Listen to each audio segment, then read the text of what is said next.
It's Lori here. I'm actually here to do the second part of my reading wrap up, but the first part of my video, I lost the footage. So this is the second part of my reading wrap up.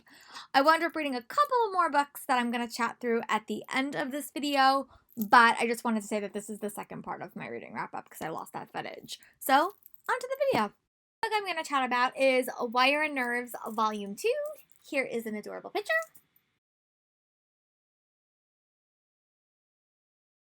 This was the concluding to the two-novel duology about Wire and Nerves. This follows the aftermath of the Rampion crew with a main focus on Aiko, and I really wind up loving this series. If you, like me, were kind of putting off this series because you did not think the Rampion crew as a group was going to have a very heavy focus in it, I would definitely pick it up because it really does give all the characters a nice moment. You see them all. I really like the mystery. I thought it was super well done.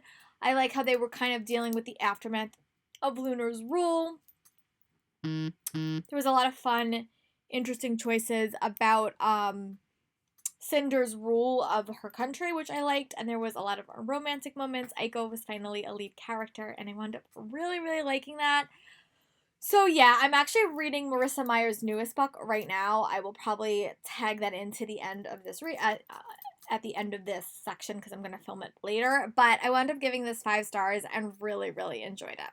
It was one that I also wound up really liking, and that is I Killed Zoe Spanos by Kit Frick. This is a mystery thriller that was high on my TBR.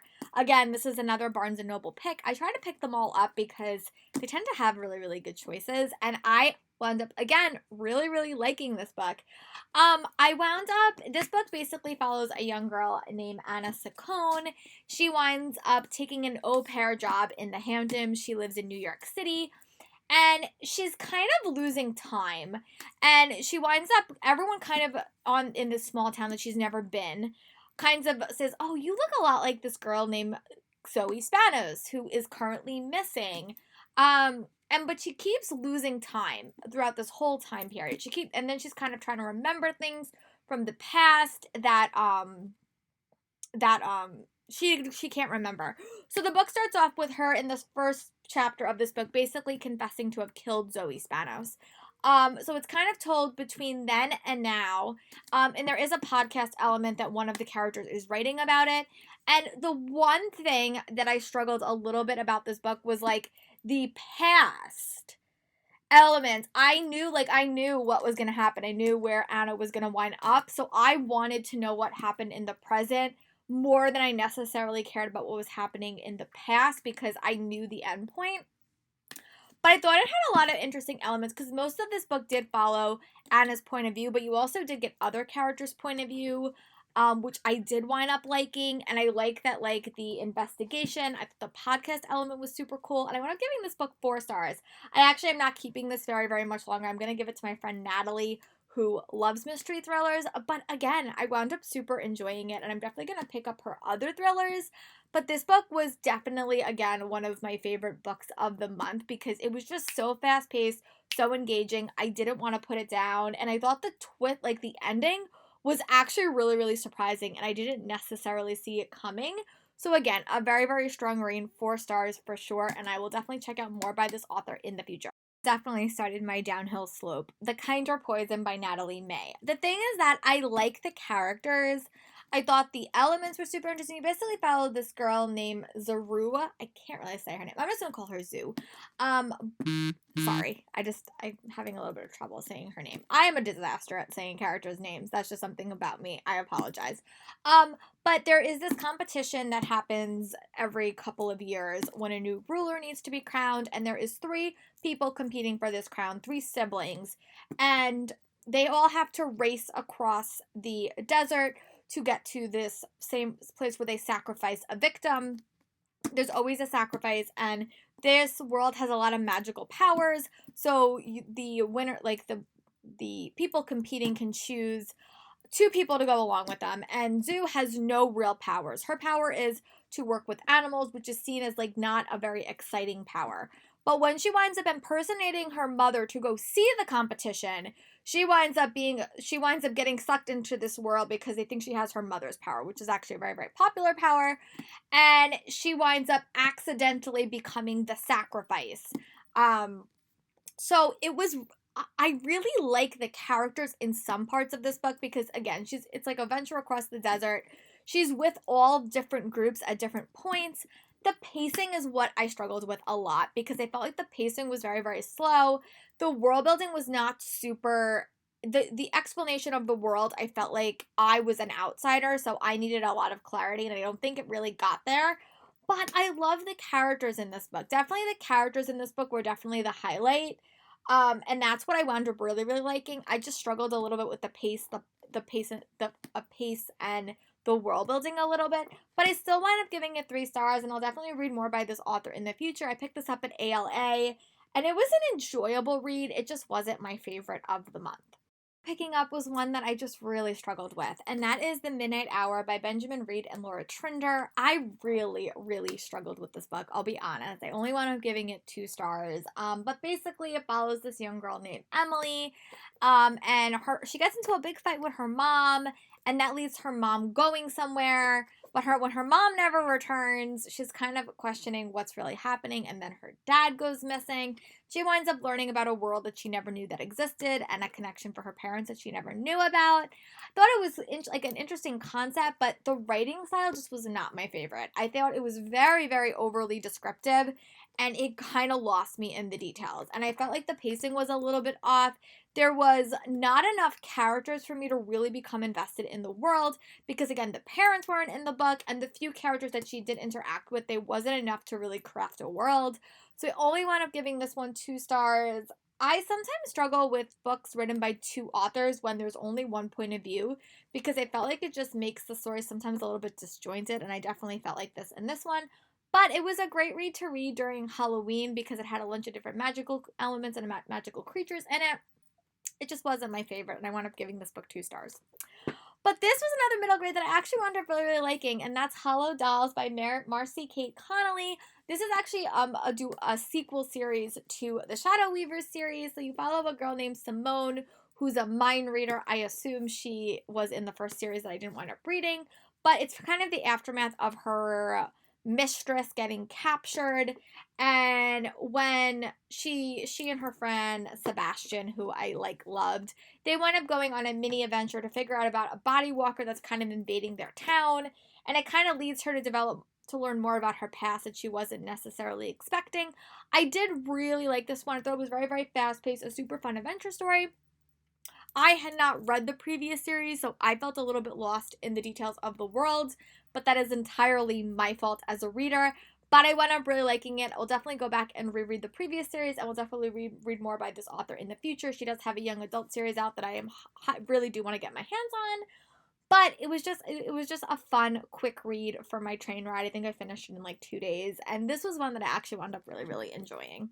Wound up doing a Halloween tradition of reading another one of the Stalking Jack the Ripper books, which this one is Escaping for Houdini. I remember last year, which I'll put a picture over here. Last year, I struggled a little bit with Hunting Prince Dracula because I found it to be a little bit weird, the character dynamics. This book was kind of the opposite.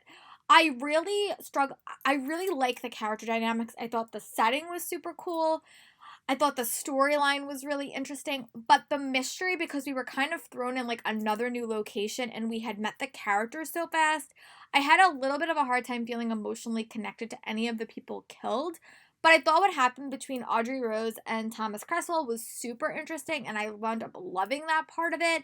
So I wound up giving this book 4 stars. I definitely like this book better than I liked Hunting Prince Dracula, which I thought was okay. I really, really like this one, and I'm really excited to get my hands on the last book in this series because I've heard it's really, really awesome, and I really want to get my hands on her new one, which is coming out in October, which is Kingdom of the Wicked. But yeah, so that's my thoughts on that audiobook. And then the next audiobook, again, along with my anti-racist education, is So You Want to Talk About Race.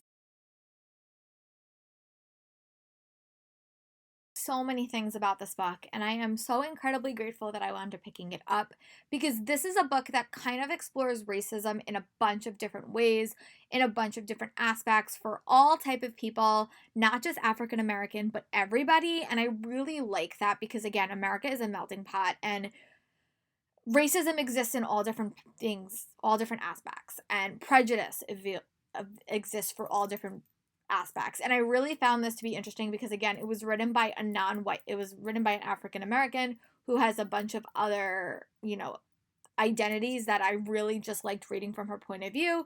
The stories were heartbreaking and devastating, and it really opened my eyes to the prevalence of racism in this country and how white supremacy really is a guiding principle of our country. And it was a really, really important read. I just want to talk about it because I feel like it's important that I share what I'm reading and hopefully to encourage you guys to pick up some anti-racist literature. At this point, I've read 4, and I have a couple of more on my anti-racist list. I would love some more recommendations in the comments because I'm trying to read at least one a month. That's my new goal, and it's definitely going to be a 2021 goal as well. But just my thoughts. I really liked it. I thought the audiobook was great. It was another book that just had me so angry at my audiobook that situations like this still happen in 2020, and it really made me angry. But again, as a teacher, I feel like who works in a New York City public school, I felt like it was a really important read for me. And then the last book I'm going to talk about before I finish this reading update later in the week is Diamond City by Francesca Flores. I just wound up finishing this book last night. Again, I like this one a little bit better than Kindred Poison and Song Below Water, but I struggled a little bit, again, with the pacing and the world building, and I felt like it was more the pacing of this story because the way it was written, like, there was, like, subtle flashbacks in this book, but the way it was structured just confused me a little bit. But I like how she used her past as a person that was dealing with poverty and, homelessness. I like how that kind of became the basis for her character of Alina, but it's basically a heist novel, and I just with assassin elements. It was a really fun read. I just wasn't the biggest fan of the world building, but I really did like the characters, and the side characters were so adorable. So I wound up giving this book 3 stars. So the next time you see me will be at the tail end of October, and I will tell you what is the last couple of books that I wound up finishing reading. Talk to you guys in a bit. I'm going to wrap up this reading vlog, but I'm going to toss this book in The Inheritance Game by Jennifer Lynn Barnes because I did want to finishing it like October, the 1st of October, super early. I finished it like really early in the morning. So I wanted to toss it in so that I can focus on the rest of my creepy reads in October. But I wound up super enjoying this book. So this book was basically a mix between her previous series, the Little White Lies series, and also like the Paper Princess series by Erin Watts. It basically follows this girl named Avery. Her mom has passed away a couple of years ago, and out of the blue, she gets a summons from a super rich family saying that she has been left millions of dollars, and now she's an heiress. But she has no idea who this person is. She has no idea why she's going to inherit all this money. And there's a couple of conditions for her to get this inheritance. She has to live there for a year in a really elaborate mansion with four brothers who all have secret agendas. And then she winds up getting wrapped up in this mystery, trying to solve why she was chosen. It was really well done. I really liked it. I love Jennifer Lynn Barnes' writing. She's always such a tightly wound storyteller. Her recent book, I have really enjoyed all her series. This one was so fun to read. I really like the male characters in this. I thought that it was so well. There are elements of romance, but it's definitely not the point of the book. I think it's just more like a subplot. It will probably be developed in later books, but I wound up really enjoying this and wound up giving this book 4.5 stars. So this is my reading wrap up for the month of September, my second part of my reading wrap up. I hope that you liked it. Let me know in the comments what are some books you wound up really liking, and I'll talk to you guys in October for my spooky reading wrap up. Bye guys.